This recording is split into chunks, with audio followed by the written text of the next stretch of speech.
happening in my life. So now we are with the second fam. She's hello. She's my grandma. She's second mom, second grandma, second dad. Yeah, we're going downtown for something exciting. What is it? Fantastic audition. Wow! And some other people have been in the audition too, but I can't tell who, and I can't tell what what it is. So you guys are gonna find out in the future. But yeah, super exciting, going downtown.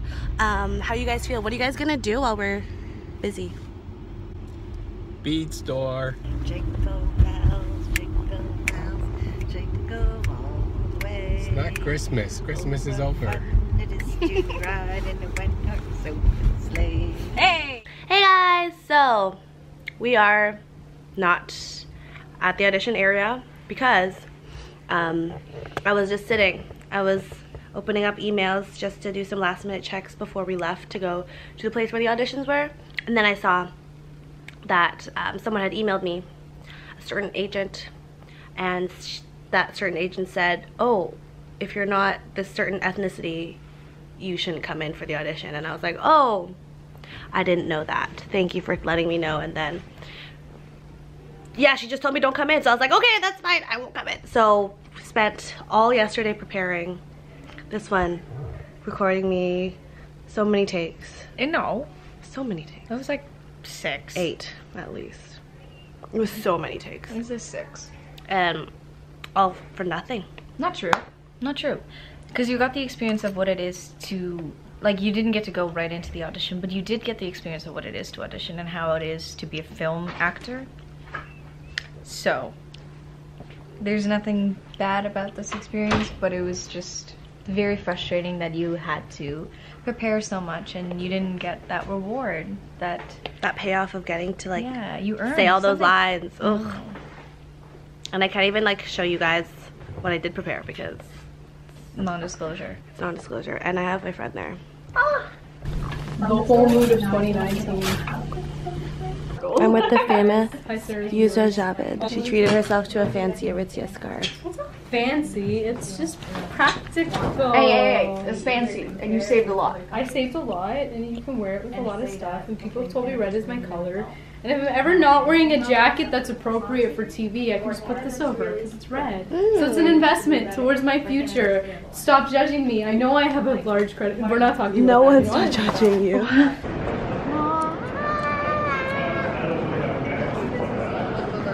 We're walking through, as you can see, a bridge, and we're gonna go take some pics to make ourselves feel good. Yeah! I have modeled this piece de resistance, and there are little holes here. Like a UFO. I don't know what accent. Yeah, I don't know who gets to pull off these things. Maybe like that. Ew, I hate it. I hate it. I think you have to have hair down and not bald. No, it's just ugly all around. Thank you, but no thanks. Vogue. You can see us here. You can see us there. You can see us everywhere. Oh my gosh. Whoa. Whoa. We're gonna be kicked out. Yeah. Oh my gosh. Nice. Turn your day around. This is so worth it. Yo, who needs the happy place? You know what? Oh, I love this. Love that.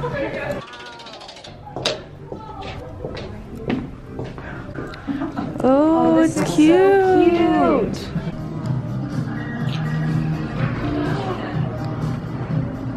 I'm balls deep. Wow. Ooh, it's so comfortable. So much hair. Delicious. Delicious. I'm singing. Oh my gosh. So cute. We're judging the mannequins in front of Harry Rosen to see which one we would date. Yes, that is something that we do. Personality of each one. Okay. So the first one is a serial killer. Right. This one right here. He has those alert eyes. He's on like command. You know, like when you're just ready to go. Okay. What type of person? This is the only serial killer. What type of person holds glasses like that? That's how you know. Okay. That's how you know. He's a freak. Right there. You're a little freak. All right, and this one? This one, hella gay, flamboyant. We think the gay shows through just the style. It's on point. You know what it is? He's so alert. He has the style. He knows the detail of every single thing. He probably knows. He could probably decipher how much a person is wearing just by looking at a person. He's probably doing that right now. Look at his face. He's so engaged in whatever he's looking at. It's amazing. Right? This one's the thinker. He doesn't say much. I don't think he is the thinker. I think he's the faker. Whoa. You know what I mean? Okay, he's faking thinking. He's only doing that because he doesn't know what the heck he's doing, so he's trying to look like he knows what he's doing, but it's only because he's pretty. That's why he got the job. Groundbreaking, you stupid pretty boy. Yep. And this one we said is a confident guy. He has someplace to go, but he's like modest, you know, he's humble. He is the model like guy. Worker? No, he's the model guy that we see in American Eagle and but he has a brain and he's worked hard his whole life. He's slightly misogynistic. Everyone's human. You're flawed? Oh my gosh. This Out of all of them, we can't be then. I would totally date the gay guy, but obviously I cannot. And also he's a mannequin, so Our cha time is one of my favorite places in the world. So you love this part of the vlog, guys. The part where we leave each other. Thanks for giving me an awesome day and being a great best friend. We love that. Bye. Bye, my cha time. Bye. I'm now home. Came home after quite a long day. I am going to eat some of Miss Vicky's chips to make me feel a bit better. And I'm home with my mom. Don't show, your mother is resting her back.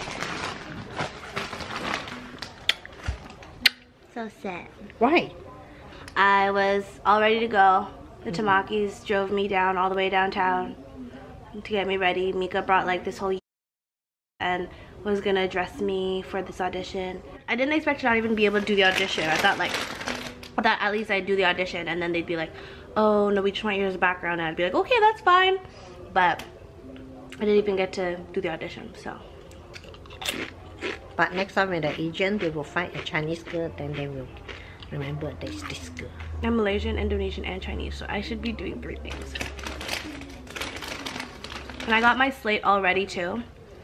So I learned this too. A slate is when you go in front of the camera and you say like maybe 3 things, like rudimentary stuff, so your name, your agency, as well as like maybe your height or your ethnicity. I didn't even get to do that, but I was so ready. Sarah Chu, whatever the agency is, and then like 5'7", for example. If they ask me, I say, Amy, I got 1 husband. You can't. 2 No, children. you would get you would not pass right away. What did you do today? Oh, I tell you, early morning, can't even eat breakfast because of my sciatic pain. I walk and walk.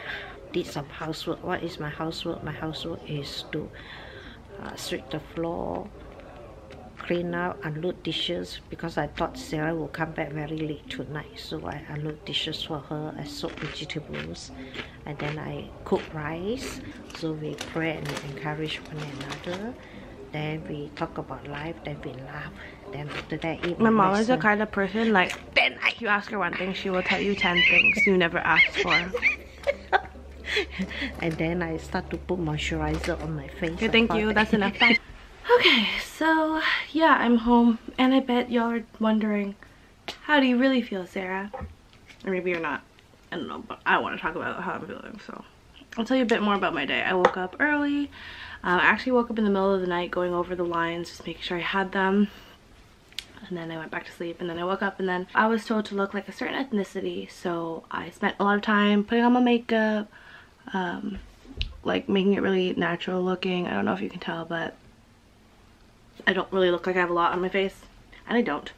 So yeah, I did that, got my hair ready as you can see, and got dressed, and I was really excited about it. And thanks go out to the Tamaki family, whom I love so much, and how kind and accommodating they were and supportive of me this whole time. Like on Friday, they were just super sweet, gave me a lot of tips, a lot of just nice words, and they just provided like a great space for me to just practice the script, which I can't really show you, but it's really highlighted and noted, and yeah, it's a torn up script, but yeah, they just were super accommodating and really helpful. And then they even drove us, Mika and I, downtown just so that we could get there on time to do the audition. And so it really sucked when I opened my email before going to the audition place and then seeing that, oh, I don't even get to even do the audition because I'm not this certain ethnicity. It's not a race thing. It's not about race. I'm actually out, even though I'm so disappointed that like I couldn't just be accepted for how I look. Like, I think that I could pass for a lot of different ethnicities, but I just was not the authentic ethnicity they were looking for, which is totally fine. I kind of respect them for it because being Asian, like, we need a lot of representation in general. So I'm really happy that they're sticking to their guns and really making sure that it's as authentic as possible, as well as telling this, it's like a historic kind of story. So I really respect how dedicated they are to that that vision. So even though I'm like, oh, I wish I could have still auditioned for this, I'm also kind of like, you know what, I'm happy that they're sticking to what they want to do, and I really hope that Mika gets the part, and I really hope that other pure this ethnicity people get the parts as well, and that they do a really awesome job, which I know Mika will do an amazing job, so I really hope she gets this part. But yeah, I was sad. I think a lot of it was mental more so than the performance aspect, because if y'all don't know, I have a background in theater acting for 4 years, and that's great and all, but it's so different from TV. Like, it's so different. So Mika had to train me a lot to rework what I knew about acting and do it for the screen. So going through the script, I had to think of it in a totally different light. All my verbs and actions and objectives, they were all so different. And also for like TV, you have a certain frame. So Mika would be like, this is your frame. For example, this is the frame. So I would not be able to like really, like, you wouldn't see anything below this. So I couldn't like move my body really, but you'd only see this part. So like maybe if I was really angry, for example, like I would show that by tightening all this part. So it was cool. Learning all that stuff was really cool. Learning how to do the slate was really cool, which I explained earlier. What else? Just that, I think running lines again and being in a character again, like, that was super refreshing, because that was a world that I kind of gave up once I went into journalism. I was just like, that's a part of my life I guess I'll never go back to, and I guess this sacrifice of mine, Jesus, is for your greater good. And I was just like, acting, bye. But doing this made me really realize that, like, as hard as it is, I really do love it. And that thrill, that rush, that fear that you get before an audition is so fun, actually. And I'm really upset that I didn't get to carry it through. I kind of wish that I did the audition and then they told me, I'm sorry, but we can't accept you because of this, because like at least I would have had an outlet to let it all out. But for now, I'm just gonna have to have it in my brain, and ooh, it's so sad. Maybe when the actual thing comes out, I can refilm and then show you guys what I prepared. But yeah, so after that, as you saw in the footage, Mika took me out for, she called it a me day or a we day, where we just did what we wanted to do. Yeah, I just basically took a mental health day, was just focused on, we were both focused on improving our moods and making us feel right again. And she was just amazing. You already know me because I love you so much. So we did the whole photo shoot thing, bubble tea, just having fun, being us. And that's really what I needed after today. And looking back on it, I'm still grateful. I think I was actually praying beforehand, like when I first got the email that I had an audition, I was praying a lot and asking God, if this is not of you, if this is not what you want for me, I ask that you just take it away, that they reject me, that like maybe I get a background part instead of a front speaking part. And he took it away, and that's okay. And I think that even though he took it away, and that's obviously sad, and looking back in hindsight, I think I'll probably be really grateful that I didn't go there, I guess, under the pretense that I was a certain ethnicity. But anyway, I'm happy that I had this extra time with the Tamaki family. I got to spend extra time with Mika. That might not have happened if I hadn't had this audition, because I had a lot of work to do, so I wouldn't have seen her anyway. I had time to just soak in their love for me, and like driving me downtown, and providing for me, in just having dinner with me, like sharing their lives with me. Like, that's the biggest takeaway that I'll take away from this, is that just that love was overwhelming. And I think that Jesus was really there in that love. And even though this new saying that's like, that I love, that's me, is rejection is God's protection. So this rejection, clearly God is protecting me from something. Clearly he's like, this road is not for you, and that's okay. I'm sure there'll be other opportunities in the future. And another thing, this has totally inspired me to go out there, not give up on the acting thing, put myself out there, do more like smaller productions, maybe student films, get that on my resume so that I can get an agent, and then from then move on and maybe be in, I don't know, maybe the Crazy Rich Asians 3, who knows. That's just I don't know.